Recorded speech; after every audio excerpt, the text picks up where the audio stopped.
Pues buenos días, Carmen. Buenos días. Pues nada, estamos aquí. Esta es una entrevista en principio sobre el tema de la homofobia como parte de nuestro proyecto Por encima del silencio, en el que estamos pues investigando sobre la homofobia desde muchos lugares distintos, ¿no? Desde la criminología, como ahora veremos, desde el activismo, desde cómo se vive esta realidad en distintos países, a través de testimonios. Entonces, bueno, me he puesto en contacto contigo para esta entrevista porque, bueno, eres socióloga y das esta clase sobre sociología de la violencia de género en criminología, y en una clase hablas de violencia LGBTfóbica, ¿no? Entonces, lo que me interesa es encuadrar la agresión homófoba o la homofobia, sobre todo la agresión, ¿no? Porque no toda la homofobia es criminal, sí es violencia, ¿no? Pero me interesa cómo sacarlo un poco de lo mediático y del debate público y entenderlo realmente como un crimen porque lo es, ¿no? Entonces, bueno, si te pudieras presentar un poco y cómo has llegado a interesarte o a trabajar sobre estos temas o qué tipo de perspectivas has utilizado, creo que nos ayudaría un poco a empezar. Bueno, muchas gracias, Pablo. A ver, yo la verdad es que empecé con esa asignatura porque, bueno, la empezamos mano a mano junto con Elena Casado y yo. Ambas tenemos un trabajo de muchos años vinculado al ámbito del feminismo, con perspectiva interseccional y queer.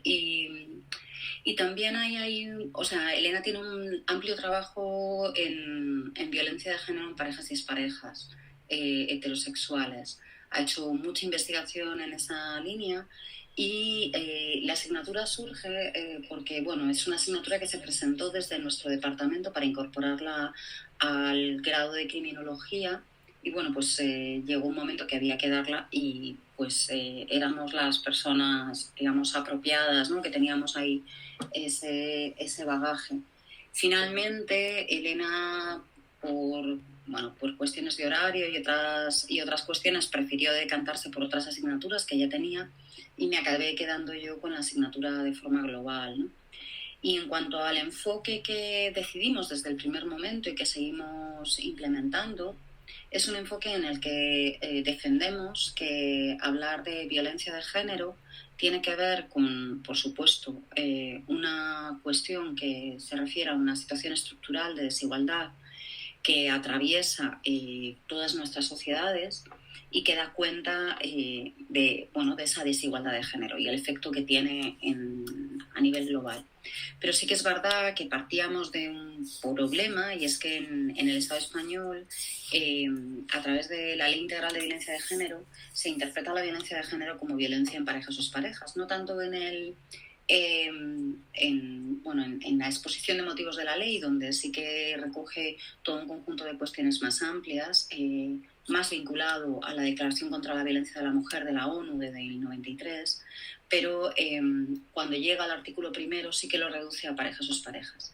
Esto ha sido problemático porque, bueno, ya en 2014 España firmó el Tratado de Estambul, que reconocía todo un conjunto de situaciones mucho más amplio: agresiones sexuales, acoso, trata con fines de explotación sexual y otro tipo de situaciones como violencia machista y violencia contra las mujeres.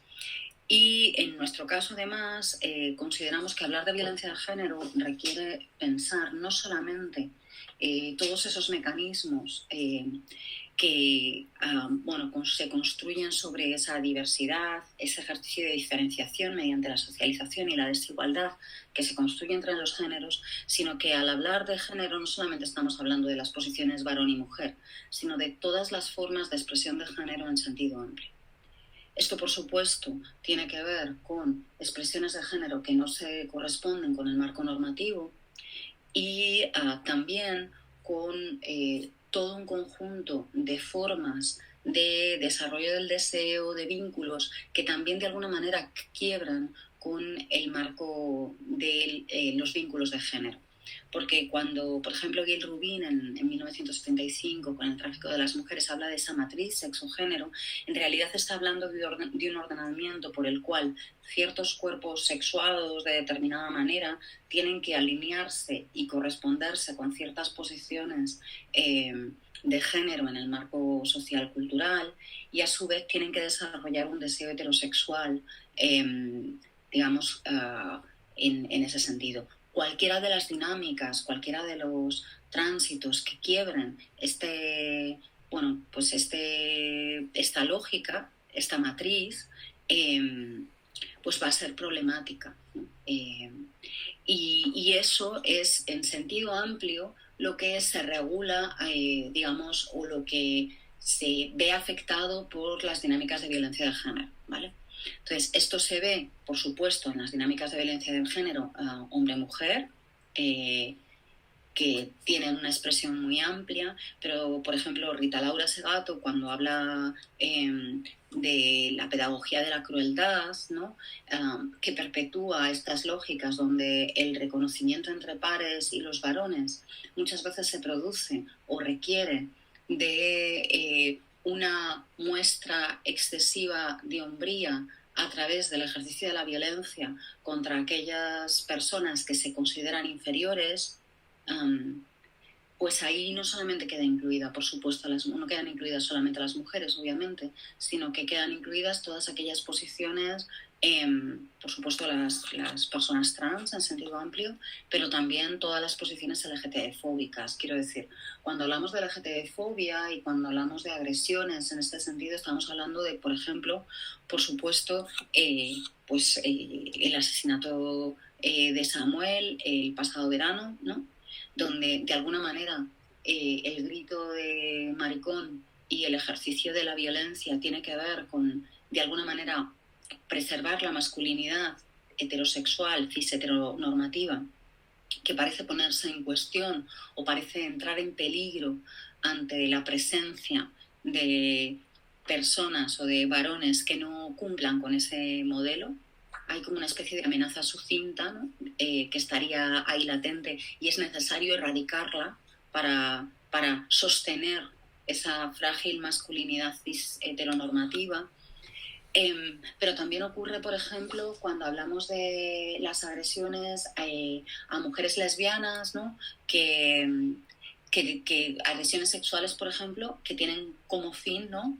Reconducir o de alguna manera castigar el ejercicio de salirse del marco heteronormativo, ¿no? De atreverse a romper con la necesidad de respuesta o sometimiento a los varones, ¿no?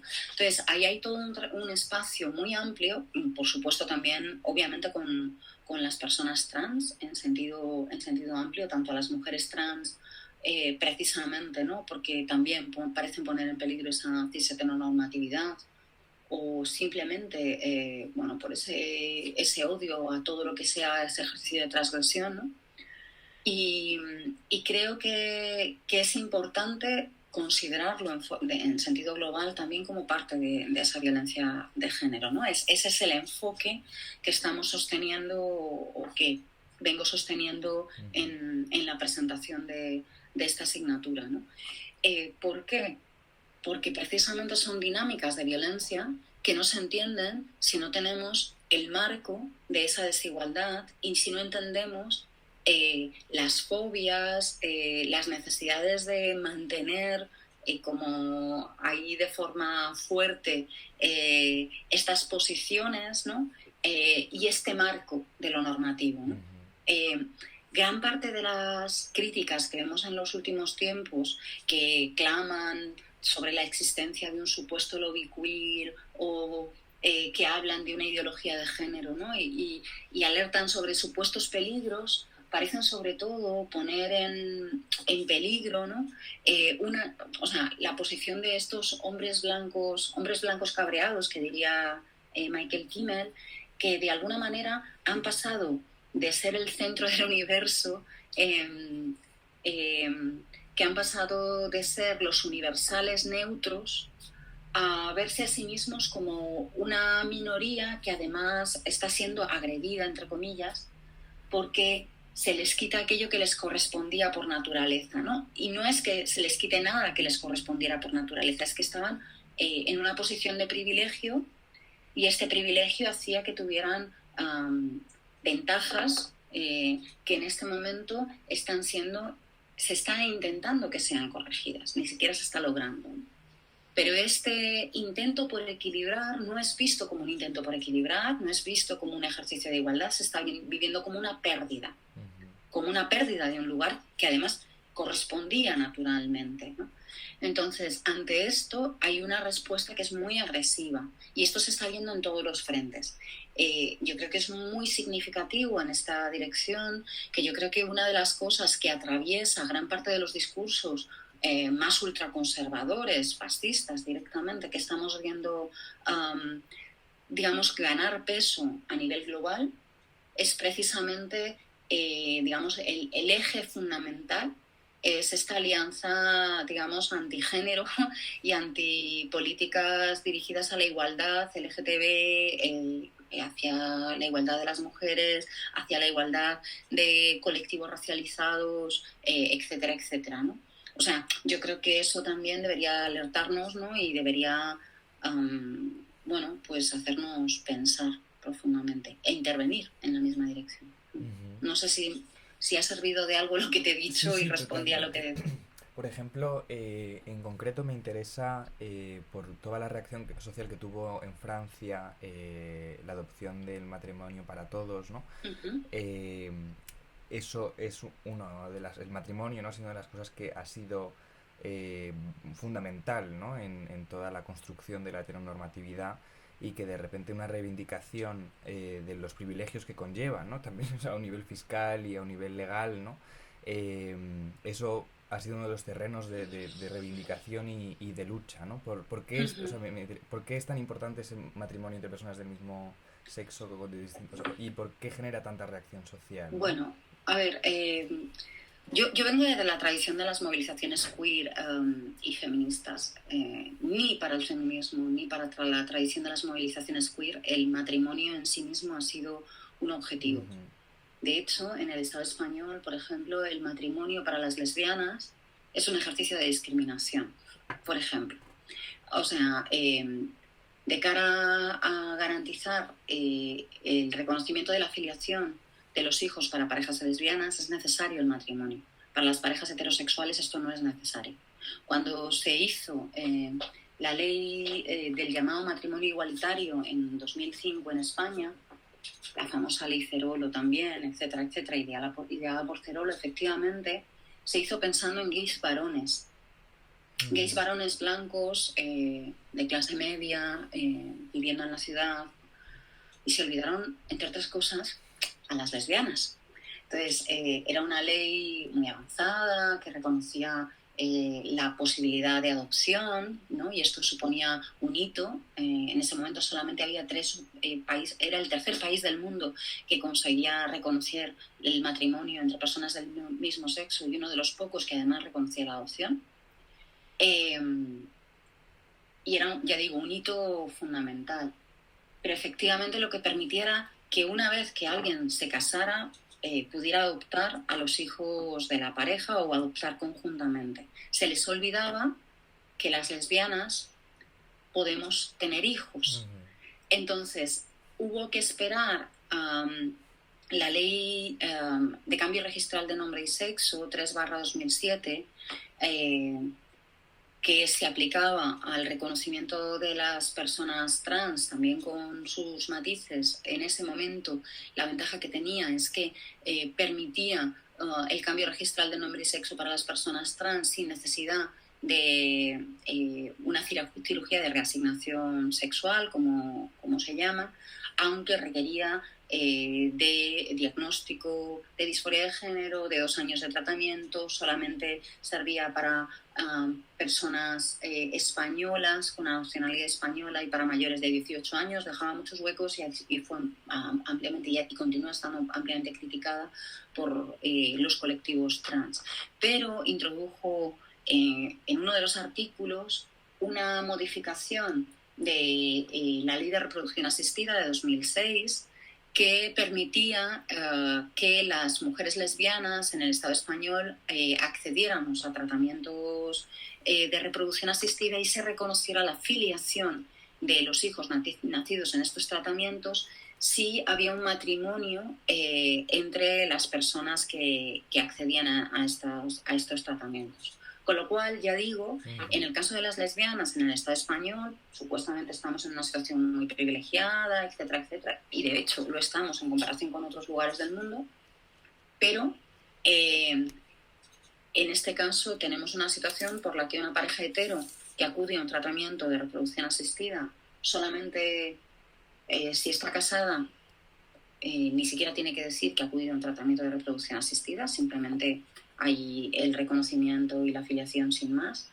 Para una pareja no casada tampoco es necesario señalar que se ha acudido a un tratamiento de reproducción asistida, con la mera presencia del varón reconociendo esa afiliación ya se garantiza.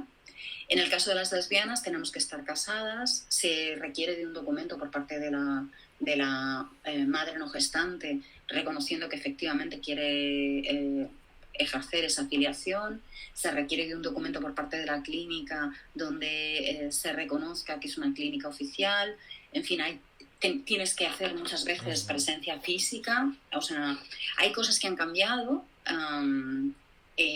Hubo una modificación reciente por parte de 2 madres de Denia que consiguieron que no fuera necesario el certificado de la clínica, pero esto varía mucho de registro a registro. Lo que se están dando son situaciones de diferentes, ¿no? Entonces, dicho todo esto, quiero decir, el matrimonio, primero, no es necesariamente la solución a muchos de los problemas y necesidades del colectivo LGTB. De hecho, cuando hubo toda la legislatura de Zapatero, que se desarrolló una estrategia de cooperación internacional hacia afuera, impulsando derechos humanos LGTB, se impulsó mucho la demanda del matrimonio, particularmente en América Latina. Y esto fue muy criticado como forma de imperialismo gay, precisamente porque no estaba recogiendo cuáles eran las necesidades de la zona, ¿no? O sea, y del momento y de las necesidades de los colectivos allí. Cuando, por ejemplo, tienes situaciones de feminicidio, transfeminicidio tan importantes, igual el matrimonio del que solamente se van a beneficiar personas urbanitas de clase media alta que tienen ya un buen,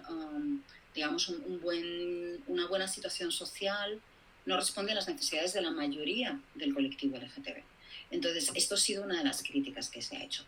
Ahora bien, ¿el matrimonio resuelve cosas? Sí, resuelve cosas. El matrimonio, entre otras cosas, ha permitido el acceso a la ciudadanía a determinadas personas. Ha permitido también el reconocimiento de vínculos, que ha sido muy importante y que pues, durante toda la pandemia del SIDA se vio cómo esa imposibilidad de reconocer el vínculo entre parejas de gays y lesbianas llevaba, por ejemplo, a que las familias de origen impedían la cercanía de las familias elegidas, ¿no? Y se producía, digamos, un desmembramiento, una ruptura muy violenta, muy violenta.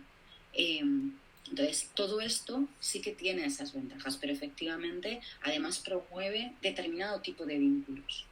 Cuando en las comunidades LGTB se han generado modelos de familias que rompen además con la lógica monógama, que rompen además con toda una serie de constreñimientos que aparecen inscritos en el matrimonio, el propio matrimonio en realidad es complejo de sostener para el colectivo LGTB.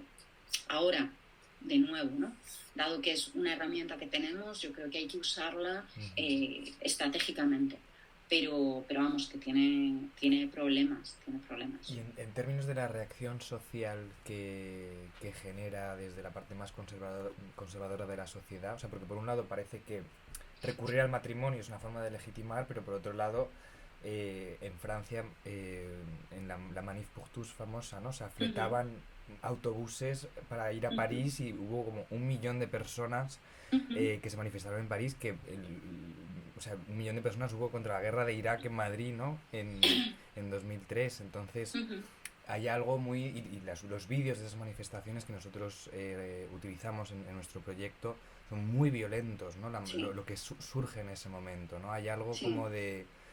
En concreto en el matrimonio, ¿no? O sea, porque es Ujú. como, haced lo que queráis, pero esto es nuestro, ¿no? Entonces... Claro, o sea, yo sí que creo que ha habido ahí un intento muy claro de, digamos, de tratar de, como de preservar un núcleo duro de, digamos, de significación de lo que constituye, digamos, la verdad, el reconocimiento social, etcétera, etcétera, ¿no? O sea, de alguna manera el rito del matrimonio se convierte en un rito fundamental. A veces olvidamos que los ritos son importantes, porque digamos, marcan puntos de inflexión. Generalmente ha habido una cierta irrealidad, un cierto borrado de todo lo que significaban las relaciones LGTB, como si no fueran reales, ¿no? Uh, una ruptura en una relación heterosexual es el gran drama, ¿no? Hay que acompañarlo, no, mira, qué mal está, en fin, todo se entiende desde ahí, ¿no? La comunidad LGTB muchas veces nuestras rupturas son rupturas donde el dolor se tiene que vivir en silencio, porque igual no todo el mundo lo reconoce, igual porque, bueno, ya se te pasará, ¿no? Hay una especie de banalización de ese dolor como si fuera un vínculo menor real, ¿no? Y esto ha tenido, creo, consecuencias pues muy dolorosas, ¿no? Porque ha habido una cierta sensación de irrealidad generalizada en torno al tipo de vínculos que se estaban construyendo, ¿no? Por supuesto, esto tenía que ver con la falta de reconocimiento y amparo por parte de las instituciones, pero ojo también ahí, o sea, quiero decir, Judith Butler ya en 2004, cuando publica Deshaciendo el género, ya señala, ¿no? Eh, bueno, qué implicaciones tiene demandar al Estado el reconocimiento de determinado tipo de instituciones, ¿no? Que aporta y que quita también, ¿no? Entonces, creo que eso tiene, como todas las demandas al marco institucional, encierran trampas, pero al mismo tiempo son demandas que supongo hay que continuar realizando, ¿no? Es igual que cuando planteamos intervención, yo qué sé, en términos de protocolos de acoso, etcétera, etcétera, que muchas veces se convierten en papel mojado o se convierten en meras pantallas que van a ocultar o van a perpetuar esa situación de acoso. Y aún así, continuamos demandando la necesidad de intervención, también para visibilizarlo, también para... Entonces, ahí hay una tensión constitutiva donde, de alguna manera, creo que sabemos, bueno, digamos, todo el colectivo LGTB y más queer, etcétera, que el Estado nunca ha sido un buen aliado, nunca ha sido un aliado. Y que los intentos de normalización llevan en ocasiones a la construcción de una división entre aquellas personas que se vuelven legítimas, que se vuelven reconocibles por el Estado como apropiables y aquellas personas que siguen marcando ese escenario, digamos, de pues no ser apropiables, ¿no? Y ahí hay una tensión, insisto. Ahora, con todo esto, sí que es verdad que la visibilidad que supone ese reconocimiento pone muy nervioso a determinados sectores de la derecha y eso también es muy potente. Eh, en el Estado español yo recuerdo la manifestación que hubo en contra del matrimonio en 2005, porque la atravesamos, con mucho miedo, pero la atravesamos. Eh, Queríamos ver qué se cocía. Y lo interesante es que sí que es verdad que el reconocimiento legal ha tenido un efecto pedagógico a nivel social. Y esto ha sido importante precisamente para generar un reconocimiento social y una ampliación de la normatividad de tal manera que determinado tipo de situaciones o prácticas se volvían aceptables, reconocibles, incluso guays, ¿no? O sea, daba como una pátina de una cierta modernidad cool, donde, bueno, era casi, daba caché, ¿no? O sea, tener amigos o conocidos o tal. Sí que es verdad que yo no sé si en estos últimos tiempos, con el incremento de la presencia de Vox y otros partidos de ultraderecha, esto está volviendo a girar. Porque sí que es verdad que durante unos tiempos, digamos, la hegemonía, al menos en el Estado español, era que no era posible afirmar ciertas cosas, y en los últimos 2-3 años, estas cosas que hace, digo, 3 años hubieran sido impensables, en este momento están encima de la mesa, ¿no? Entonces a mí me preocupa, porque desde luego lo que sí que no podemos pensar es que haber conseguido determinados derechos en un momento determinado quiere decir que ya están conseguidos de una vez y para siempre, sino que es algo que puede revocarse y que bueno, puede transformar, puede volver para atrás, lamentablemente. Y bueno, pues como parte de esa nueva realidad mediática, ¿no? En la que cada vez parece que hay menos límites a lo que se puede decir y cada vez es más normal ser más bestia y más y faltar más al respeto a todo el mundo, ¿no? Y que esto es una cosa que están haciendo conscientemente, ¿no? Este concepto de la ventana de Overton, ¿no? En el que de repente esto se habla mucho en Francia porque cada vez hay posiciones más extremas que dicen barbaridades más grandes y al final se habla de esa persona, pero nos olvidamos de Marine Le Pen, ¿no? Que esta cenada era lo más bestial, ¿no? Entonces, a la vez que esa realidad fascista, ¿no? Que estamos viviendo en todo el mundo tiene más visibilidad en los medios, bueno, pues se está visibilizando también mucho y están ocurriendo también muchas agresiones. La más notable, desgraciadamente, es la de Samuel, ¿no? Entonces, el otro día con Andrew Martín, en esa entrevista estábamos un poco diseccionando lo que está pasando, ¿no? Detrás de una agresión homófoba. Aún así, aunque hablamos bastante de ello, me interesa mucho bueno, tu perspectiva sobre ello, en el sentido en el que nosotros estábamos diciendo que no es una cuestión de orientación sexual, es una cuestión de género, ¿no? Y creo que lo apuntabas un poco antes, ¿no? Con cómo el hecho de romper con la normatividad pues hace que sea necesario como implementar ciertas medidas correctivas con esos cuerpos y con lo que están haciendo, ¿no? Entonces al final no es una cuestión de que esa persona sea tenga, o sea, X orientación sexual o esté haciendo X cosa en ese momento, sino que parezca algo, ¿no? No, pero yo, o sea, a ver, varias cosas. Sí. No es independiente de la orientación sexual. En la legislación que existe en contra de la LGTB-fobia, en concreto, se introducen varios casos. Esto es, casos en los que la agresión se produzca por asociación, esto es, igual la persona agredida o una de las personas agredidas no necesariamente tiene que ser LGTB, pero estaba con otras personas LGTB y entonces por asociación se reconoce como parte del colectivo y es agredida como tal, con lo cual eso estaría cubierto dentro de la legislación establecida. Y también se habla de LGTBofobia por error, esto es, la impresión, con independencia de cuál sea tu orientación, tu expresión de género, lo que sea, si se te ha leído en esa clave, ya sería también LGTB-fóbica.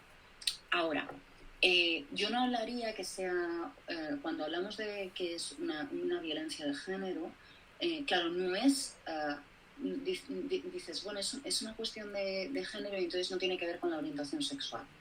Sí tiene que ver con la orientación sexual, porque de alguna manera hay una construcción de cómo deben ser las posiciones normativas, fundamentalmente cis heteronormativas masculinas, porque la masculinidad, de hecho, se construye como una posición frágil que hay que preservar. Y la preservación de esa masculinidad requiere de ese ejercicio de muestra hacia afuera, de exposición, de no soy eso, no soy maricón, no soy una nenaza.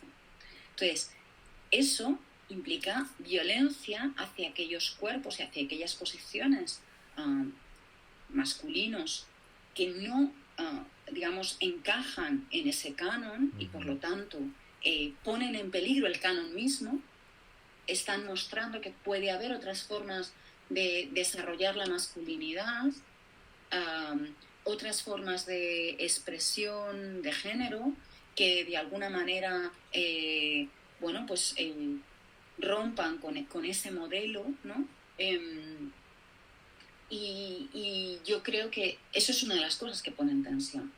Pero también tiene que ver con todas aquellas posiciones, por ejemplo, hacia transmasculinos o hacia mujeres lesbianas butch. Lo que se va a hacer es que ese ejercicio de ocupación de la masculinidad va a ser visto como una amenaza, va a ser visto de como ocupar un espacio que no te corresponde. Las lesbianas en general y también las lesbianas fem, porque de alguna manera no se da esa sumisión a la masculinidad y no se reconoce el espacio de la masculinidad, ¿no? Entonces, hay todo un entramado, todo un escenario que parece que pone en cuestión ese orden normativo que sitúa a lo masculino cis heterosexual como, digamos, en esa posición de privilegio. Entonces, ya digo, el privilegio siempre es frágil y siempre tiene que cerrarse a sí mismo. Tiene que demostrar continuamente ese ejercicio bueno, a través de la violencia, mantener ese desequilibrio, sobre todo porque en este momento, ojo, no lo estoy justificando, que quede muy claro, estoy tratando de entender la dinámica. Precisamente porque, digamos, se está viendo en cuestión. Digamos, es un espacio que tradicionalmente estaba garantizado y ahora mismo es un espacio que se ha señalado como espacio. Por primera vez, o sea, se les está viendo. No es el espacio neutral de universalidad donde estaban viviendo muy a gustito, porque el resto teníamos deficiencias para ser universales. Entonces, nadie había cuestionado ese lugar. Ahora se ha señalado y dices, uy, este lugar de universalidad igual no es tan universal, ¿no? Está encarnado por ciertas posiciones. Igual tenemos que cuestionar eso. Y eso les ha hecho verse y decir, oye, espérate, que es que esto es una agresión. Esto es una agresión a lo que me corresponde, a lo que me habían prometido, ¿no? Sí. Sí, o sea, yo no, o sea, obviamente tiene que ver con la orientación sexual, pero a un nivel a lo mejor un poco más, o sea, o literal o porque puede ser por error, ¿no? Claro, por eso Es más es... una cuestión a lo mejor más discursiva, o sea, no sé cómo decirlo, ¿no? De que entran en juego muchos más factores que la mera orientación sexual de esa persona, ¿no? O Por sea, supuesto, que al por final es esa supuesto. performatividad de esa posición frágil, ¿no? De que necesita todo el rato copiarse a sí misma, ¿no? O sea, como estar todo el rato como en esa reproducción de la norma a través de la violencia y recurriendo a la violencia para perpetuarla, ¿no? Claro, o sea, porque además requiere del reconocimiento de otros pares. O sea, es muy curioso, yo qué sé, este año en el máster, en el ejercicio que suelo hacer de itinerarios corporales, he tenido varios ejercicios de chicos hetero, que se leían a sí mismos como con masculinidades frágiles, que no daban un poco la talla y de alguna manera en todo momento estaban recurriendo a sus referentes masculinos. Las mujeres, tal, no aparecían como referentes significativos, no eran quienes tenían que otorgarles el reconocimiento. Y eso también es muy significativo. Pues sí, totalmente. Claro. O sea, a mí o sea, empecé un poco, o sea, llevo varios años con este proyecto, ¿no? Pero a un nivel de profundizar más en estos temas, vino de una clave que yo entendí desgraciadamente a través de una situación que yo viví de manera muy violenta en la calle, en el centro de Madrid. Es que yo me estaba poniendo cacao y me crucé con un tío por la noche, ¿no? No era muy tarde, ¿no? Y era un tío pues así grande, un maromo, ¿no?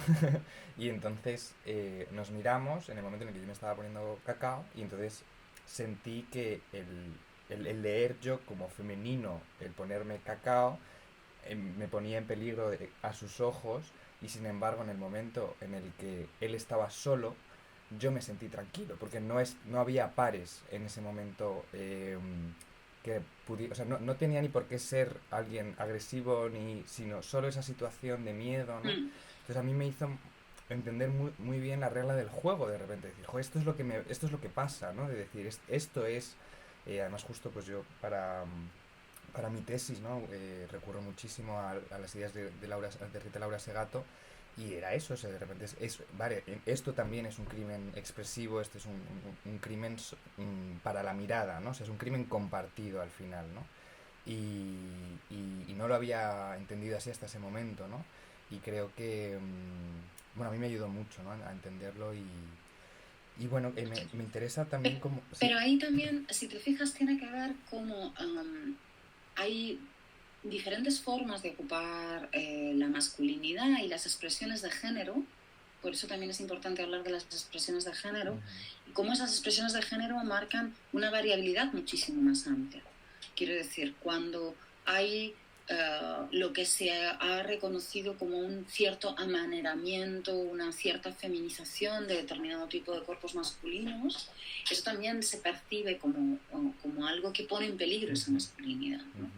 Y que de alguna manera convertirse en un modelo podría ser visto como eso, ¿no? Como un menoscabo de la masculinidad.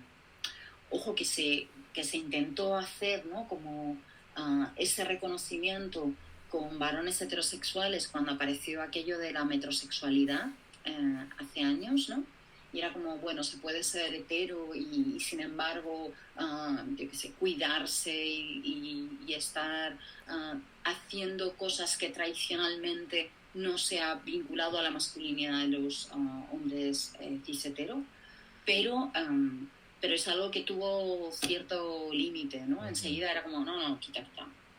Los tíos son los tíos de verdad, ¿no? Y entonces en tíos de verdad ese tipo de posicionamientos se vivían como una amenaza y se continúan viviendo en parte como una amenaza, ¿no? O sea, yo creo que hay muy claramente en las expresiones de masculinidad de ciertos posicionamientos políticos que justamente hacen un alarde en esa dirección. Mucho, muy claramente. Y entrando más específicamente en las agresiones homófobas, existen a un nivel criminológico, ¿no? Existen diferencias importantes entre una agresión, o sea, primero entre el miedo a una agresión de una persona, digamos, gay y una mujer lesbiana. O sea, y en ese miedo y existen diferencias en la agresión, o sea, porque entiendo que, o lo hablábamos el otro día con Andrew, que en la calle de noche, ¿no? Supongo que el miedo a la agresión sexual es parte, además, ¿no? Pero bueno, no sé, está ahí un poco la pregunta. Si existen diferencias importantes o no. Vamos a ver, o sea, generalmente cuando vamos a los informes de... Bueno, aquí hay, digamos, lo que se llaman delitos de odio. Cuando vemos los informes que hay por parte de los delitos de odio, hay diferentes estadísticas y datos, ¿no? Los que ofrece el Ministerio del Interior, por ejemplo, que son denuncias de delitos de odio, son aquellas recogidas por las fuerzas y cuerpos de seguridad del Estado. Ahí lo que vemos es que hay un número muy bajo de denuncias, lo que se llama una cifra negra muy alta, porque se calcula que en torno al 85% de los casos no se denuncian. En los observatorios contra la LGTB-fobia que hay en Madrid y en Barcelona, se recogen muchos más casos de lo que se llaman incidentes de odio y delitos de odio. Se establece una diferencia entre incidente de odio y delito de odio. El incidente de odio no tiene por qué necesariamente contar con una entidad de ser reconocido como un delito, como una actividad delictiva, ¿no? Pero sí que apunta a una situación, digamos, de violencia sostenida de mayor o menor incidencia contra, en este caso, la comunidad LGTB. En los delitos de odio denunciados, tanto a los observatorios como en la policía, hay muchísima más presencia de varones gays que denuncian que mujeres. No queda claro por qué. Puede ser por un... En la denuncia de delitos de odio pesa mucho, por ejemplo, estar fuera del armario, el reconocimiento social, la capacidad o la posibilidad de tener un acompañamiento colectivo alrededor. Entonces ahí pues no sabemos. Y por otro lado, efectivamente, en el caso de las mujeres muchas veces nos encontramos con situaciones que van vinculadas a agresión sexual. Entonces probablemente si estamos en una agresión sexual, no vaya a contarse como delito de odio, va a contarse como agresión sexual. Y esto también es algo a tener en cuenta. Sí que es verdad que existe de forma sistemática y está reconocido en muchas sociedades que se dan, digamos, violaciones a lesbianas como correctivo sistémico social contra el lesbianismo. Y esto, sin duda, tiene un peso. Y de alguna manera, en el caso de los varones, esto no se da así necesariamente. En el caso de las mujeres trans, suele haber agresión sexual y violencia. Particularmente, muchas mujeres trans, de hecho, alguna me lo ha contado directamente, que tienen un buen passing, digamos, son reconocidas habitualmente como las mujeres que son, no son vistas como mujeres trans en lo cotidiano. Contaban que tienen que tener cuidado. De hecho, ahora esto se resuelven generalmente, o lo resuelven precisamente porque ligan directamente por internet y se sabe, digamos, desde el minuto cero que se trata de mujeres trans.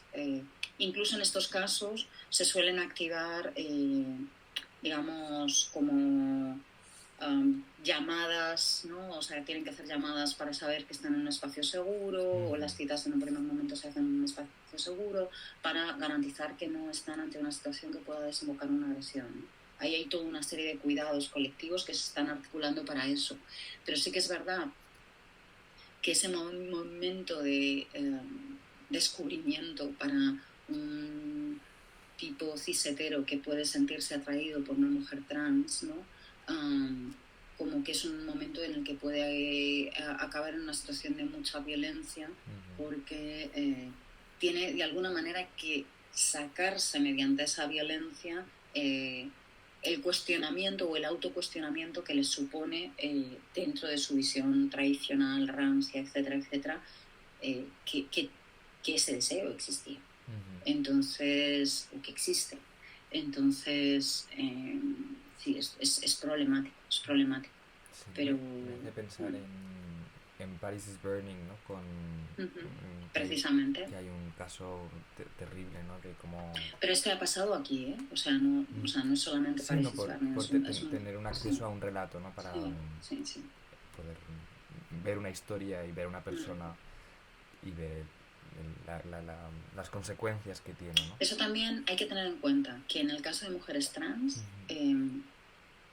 mujeres trans racializadas, por ejemplo, sin papeles o migrantes, migrantes con o sin papeles, y ejerciendo la prostitución, es un tipo de violencia que muchas veces queda silenciada, porque no van a acudir a la policía, porque la policía igual no es, y esto es importante también, digamos, quienes supuestamente te tienen que dar el apoyo, y esto pasa, esto está recogido incluso en el informe que hace anualmente a la Fiscalía sobre diferentes delitos. Hay una fiscalía específica sobre delitos de odio desde 2015, si no recuerdo mal, y en los diferentes informes que año a año va realizando la Fiscalía hay diferentes comentarios sobre esto, ¿no? Y entonces, una de las cosas que se plantea es que, a pesar de que ha habido formación específica a los cuerpos y fuerzas de seguridad del Estado, continúa habiendo muchos estereotipos y hay, o sea, quiero decir, las personas que forman parte de estos cuerpos no han aterrizado desde Marte, ¿no? Si tenemos una sociedad homófoba y LGTB-fóbica, pues lo vamos a encontrar también, ¿no? Y esto tiene incidencia de cara a, hay narraciones duras de personas que no solamente no reciben apoyo, sino que son, digamos, revictimizadas en situación de violencia institucional precisamente en el momento de la denuncia, donde el acompañamiento no se produce, muchísimo menos por parte de esas fuerzas y cuerpos de seguridad del Estado. Sí, de hecho, hay un número de de delitos de odio cometidos por los propios policías. Por supuesto. O Y de sea, hecho de insultos, de sistemáticos. agresiones, o sea, ya no solo que no respondan bien a una denuncia, ¿no? A una petición de acompañamiento de ayuda, sino que en el Incluso, orgullo... incluso en el reconocimiento de que se está ante un delito de odio. Y esto se ve tanto en las respuestas del entramado judicial como en el tratamiento digamos, de todo el proceso de recogida de datos y de investigación por parte de las fuerzas y cuerpos de seguridad del Estado una vez que se ha producido el delito. O sea, en el caso de Samuel se vio muy claramente que se insistía reiteradamente de, bueno, no queda claro que estamos ante un delito de odio. Y es como, igual tenéis que repasar el marco legal. ¿No? Igual tenéis que repasar un poquito el marco legal, igual no depende de que alguien esté fuera del armario, no depende efectivamente de que vaya con una chapa diciendo yo soy gay o que se esté morreando con alguien, tiene que ver con eso, con el reconocimiento que se hace desde fuera de que esa persona no está respondiendo a esa normatividad, ¿no? Y eso es lo que pone en amenaza, y la amenaza entre comillas, esa posición de privilegio, ¿no?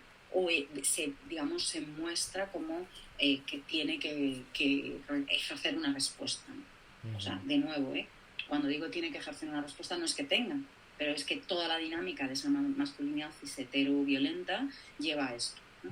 Muy alentada por estos discursos crecientes donde se está convirtiendo en un tipo de discurso no solo posible, sino casi como de resistencia, ¿no? Como alternativo, como algo que, no sé, ¿no? Que mola encarnar, ¿no? Y esto es problemático, porque ya digo, hace pocos años esto era pues una cosa en la que nadie se hubiera visto reconocido o no hubiera querido reconocerse. Se está produciendo un giro donde casi se lee como un discurso antisistema, ¿no? Y esto es muy problemático. Esto es muy problemático. Sí, estaba pensando en el caso de una amiga, Ana, que va a compartir su testimonio como parte de nuestro proyecto, que de hecho fue, pues ella sufrió una agresión homófoba, ella es bi y entonces estaba en Valladolid por la noche volviendo de fiesta, estaba con una chica con la que se estaba liando y entonces iba con su grupo de amigas y amigos y se separaron en un momento de ellos, se quedaron un poco rezagadas y entonces un grupo de tíos empezó como a insultarlas, a pegarlas, a empujarlas, ¿no? Entonces cuando se dieron cuenta de que no habían llegado a la parada del autobús o donde fuera, uno de sus amigos vino y directamente los tíos fueron y le pegaron un puñetazo que le dejaron en el suelo, ¿no? Y en ese momento es cuando escapan, ¿no? Yo lo interpreto como que en ese momento entienden que han hecho algo que sí que es peligroso para ellos o criminal, que es una agresión física a un tío, ¿no? Hasta ese momento no habían sentido la necesidad de parar, ¿no? Pegándolas a ellas entonces es como lo hablaba el otro día también con Andrew y decir, es que a lo mejor no están entendiendo que eso es o sea, lo de que lo están haciendo bien, ¿no? Están como de alguna manera protegiendo algo más importante que a sí mismos, que es esa cis heteronormatividad, ¿no? Pero es que lo que pasó es que, bueno, en ese momento escapan, viene policía, ambulancia, tal, y meses después como que encuentran a los agresores, ¿no? Al final el juicio que tuvo lugar, también porque el padre de este chico, que también es amigo mío, es abogado y tal, entonces como fue para ver quién pagaba el diente que le habían roto a él, ¿no? Entonces mi amiga fue llamada como testigo, ¿no? Y ella en ningún momento, o sea, hubo una violencia, ¿no? Que ella sintió en ese momento de decir, joder, es que esto, o sea, lo que ha generado esta situación y la violencia que yo he sufrido de ninguna manera se está viendo aquí reflejada, ¿no? Y solo parece que yo me estoy dando cuenta de esto, ¿no? Claro, bueno, aparte de que esto también es muy significativo, quiero decir, cuando se genera una situación de este tipo, es muy problemático que en gran medida si este tipo de denuncias se desarrollan, digamos, de oficio por parte de la Fiscalía, las personas víctimas en muchas ocasiones no son informadas. Entonces no se les permite personarse en el juicio como parte. y esto hace que vayan a ser llamadas única y exclusivamente como testigos. Esto es muy problemático. Pero personarse como parte implica que tienes que tener acceso a un abogado, a un procurador. Esto te da acceso al contenido del procedimiento, etcétera, etcétera, al que tienen acceso las personas acusadas, pero en principio, si no te personas, no tienes acceso tú de forma personal. Pero ya digo, esto implica unos gastos a los que no tienes por qué poder sostener. Y esto también supone una barrera de cara a exigir un reconocimiento por el daño. En este sentido, ¿no? Esto es también problemático y tiene que ver justamente con esa construcción institucional. Y en este tipo de situaciones, al igual que en otras, en muchas ocasiones lo que se va a ver es que se va a tratar de poner en cuestión, digamos, el sentido de odio, digamos, de la situación, ¿vale? Lo que nos vamos a encontrar es que vale bien, se reconoce la agresión, en todo caso. Generalmente van a decir, bueno, yo no fui, fue otra, te estás confundiendo, lo que sea, pero es una agresión que no, va a tratar de decirse reiteradamente que esto no tiene que ver con racismo, esto no tiene que ver con LGTBofobia, esto no tiene que ver con nada de esto, ¿no? Esto tiene que ver con fue una pelea sin más. Y además jugando con la lógica, no fue una pelea, y entonces, digamos, las cosas quedan simétricas, ¿no? Y bueno, teniendo ya un panorama bastante general de la amplitud del problema, desde las expertas y expertos, ¿qué tipo de soluciones se recomiendan, por ejemplo, para dónde está ahora mismo España, ¿no? Legalmente, con la educación? Algunos apuntes así para ir terminando.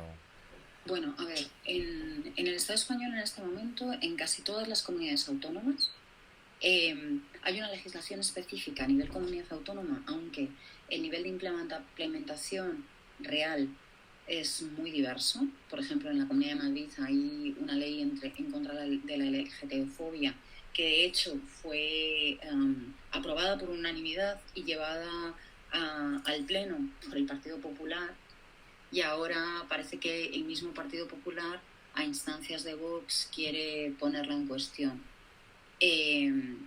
Pero digamos que esto me parece significativo para mostrar que hace no tanto había una unanimidad social sobre determinado tipo de cuestiones. Otra cosa es que quedaran muy bien en el papel y que no se implementaran tanto, ¿no? O sea, se convertían en lo que Sara Ahmed llama mecanismos de no performatividad, ¿no? O sea, de tal manera que nombrar algo parece que ya ha solucionado ese algo y lo que consigue es que ni siquiera se pueda discutir, ¿no? Eso podría ser quizá algo de lo que habría pasado. En este momento sigue paralizado en el Congreso el proyecto de ley trans y LGTB-fóbica porque se fusionaron a instancias del PSOE. Y lo que se buscaba con esto era dar amparo a nivel estatal de ese marco que se estaba implementando a nivel comunidades autónomas y que tenía difusión y un marcaje desigual. Pero en cualquier caso, sí que yo creo que, más allá del nivel legislativo, lo que hay que ver es cuál es la garantía de que este tipo de legislación efectivamente vaya a cumplirse, y ahí es muy importante el trabajo con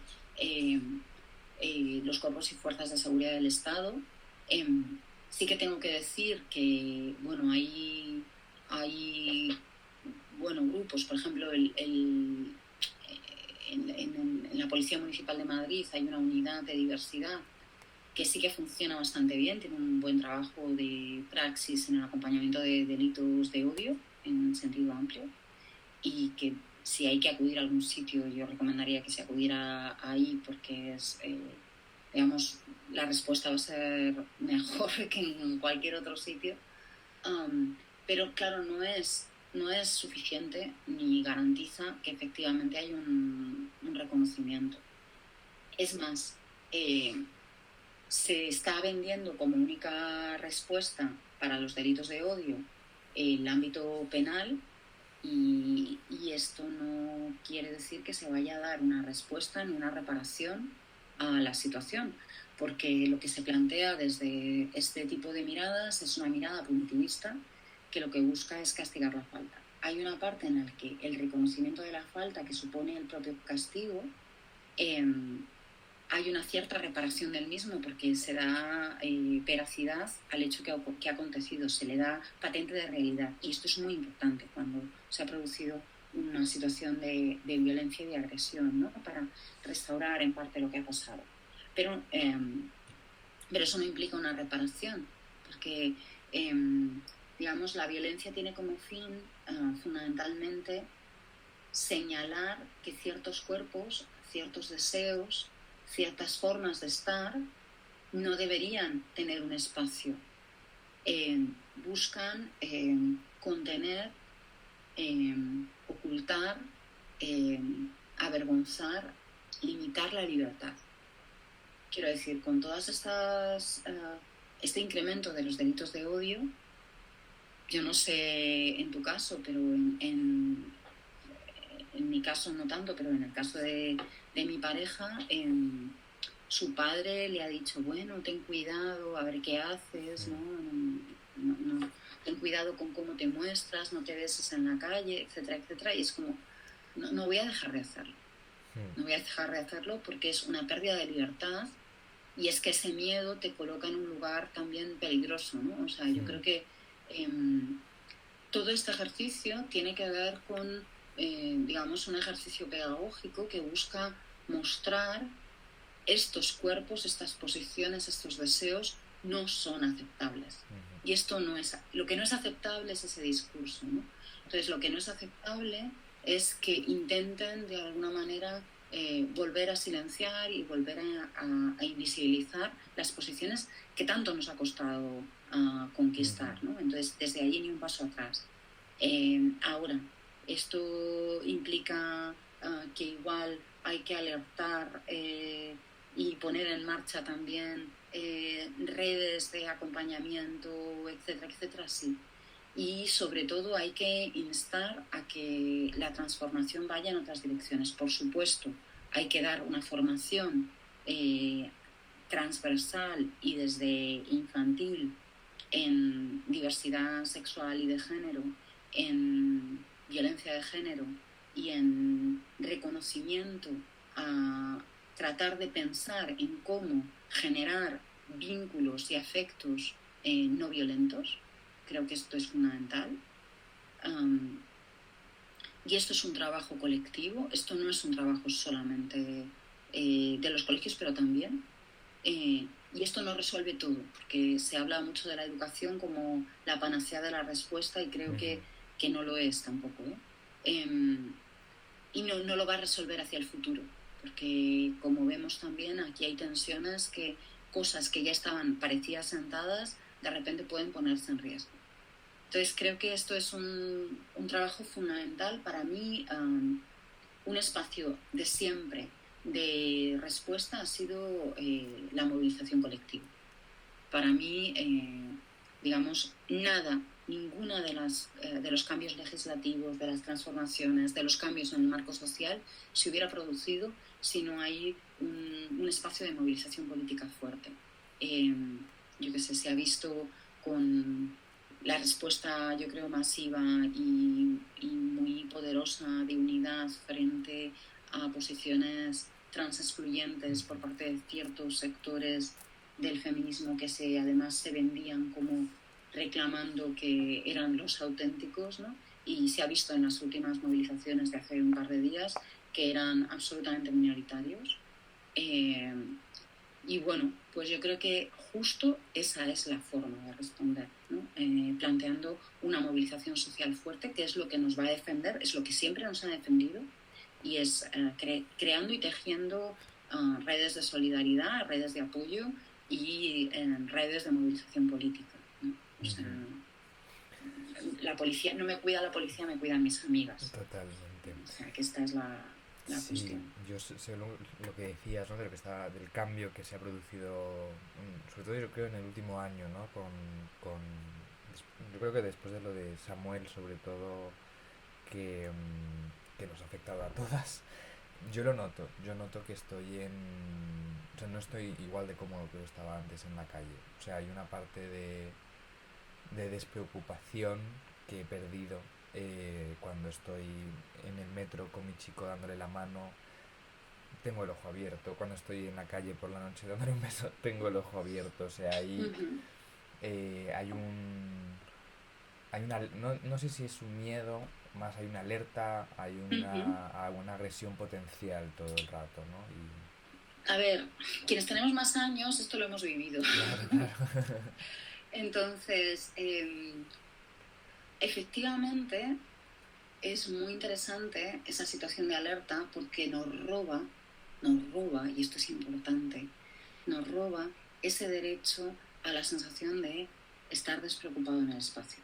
Cuando puedes ocupar el espacio y estás cómodo en él, es cuando tienes la seguridad de que ese espacio te pertenece. Y entonces ahí hay una tensión Ujú, que de nuevo nos coloca en ese lugar en el que tenemos que estar alerta porque el espacio de repente ya no es propio. ujú. Y esto creo que es una pérdida que nos habla de que la lucha es necesaria y es fundamental continuar en ella. Mm. Pues una última pregunta para cerrar, que le hice el otro día también a Andrew. ¿Cuál es tu imagen de un mundo mejor? Mi imagen de un mundo mejor en el momento en el que estamos. Sí, por tener un lugar al que ir un poco. Uf, o sea, O sea, mi imagen de un mundo un... mejor sería un lugar donde no hubiera guerras en ningún sitio del mundo y todas contaran, vamos, ninguna existiera y todo el mundo contara por igual, donde todas y todos los refugiados contaran por igual con independencia de que tengan o no ojos azules, que todas las formas de expresión de género, de vivencia de la sexualidad, de todo tuvieran reconocimiento, donde no hubiera discriminaciones ni hubiera un planteamiento donde diferentes cuestiones de color de piel o etcétera, etcétera, tuvieran ni siquiera un significado más allá de un criterio, pues yo qué sé, de diversidad en las potencialidades de belleza de los cuerpos, ¿no? Eh, Creo que yo deseo un mundo respetuoso, que no exista una lógica consumista y extractivista, donde no andemos locos en una situación de acumulación capitalista como la que tenemos y donde todas, todos los cuerpos, todas las personas tengan esa posibilidad de desarrollarse y ser reconocidas en toda la diversidad, desde cuerpos que se mueven de otra manera, que ocupan el espacio de otra manera, que tienen otras necesidades y que todo eso pudiera ser acogido, acompañado y atesorado y valorado, ¿no? Eh, Me gustaría un mundo donde pudiera haber curiosidad, ganas de aprender, ganas de descubrir, um, empatía y reconocimiento por encima de todo y cuestionamiento de los privilegios propios y responsabilidad colectiva ante los daños producidos, ¿no? Eh, No sé si ese mundo es posible, pero lo deseo intensamente porque tengo un hijo y deseo que tenga una vida vivible. Eh, pero no sé. Entonces, bueno, supongo que esto es algo que lleva a que no nos podamos rendir y nos toque pelear, a veces por lo obvio, pero pues eso, ahí, como decía Audre Lorde, ¿no? Sigamos siendo pues eso, guerreras que hacen su trabajo, ¿no? En este sentido, desde ese lugar. y ahí pues no nos va a quedar más remedio. Quiero decir, no escogimos esta situación, pero si hay que pelearla, pues, pues ahí estaremos. O sea, es lo que queda. No sé. Pues muchas gracias, Carmen. Nada.